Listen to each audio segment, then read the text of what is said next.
There's been many articles recently about this closure of Subway restaurants. But if you look at the overall picture, the market's changing. People want more for their money than just a Subway sandwich, and the cost of current lunches is currently high due to inflation in the United States. And Subway margin is pretty thin. So you have to really have a great location in order to make these things work. 10 years ago, there was probably 20-30% more Subway restaurants than they are today. There was a franchising boom, and now the lower production locations have been called out.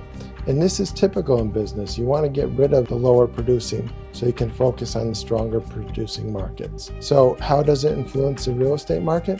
Well, a lot of these small strip centers have a Subway restaurant in it. So when people look at these, they think that is a long-term guaranteed tenant.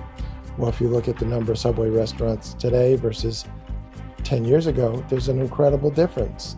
So you have to look at that. It doesn't matter how many year options they have, it's the strength of that particular store.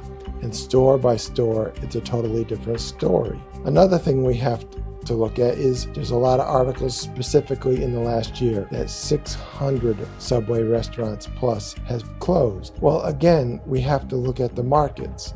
Some of them were great at when they're opening, but the market surrounding them have changed. The competition has changed, and therefore their influence on the commercial real estate they're in has also changed. So when you're looking at a strip center that might have, 3 to 8 stores in it, including a Subway, and the Subway is no longer going to be leased, is this a market segment that's going to be influencing every tenant in that strip center? Or is it only going to be influence the sandwich shop, lunch stop, place? So there's a lot of things to consider. I would not get overexcited or want to make a drastic decision regarding a closure of a Subway restaurant or the trend for the closures of Subway restaurants if I owned a strip center or if I was purchasing a strip plaza.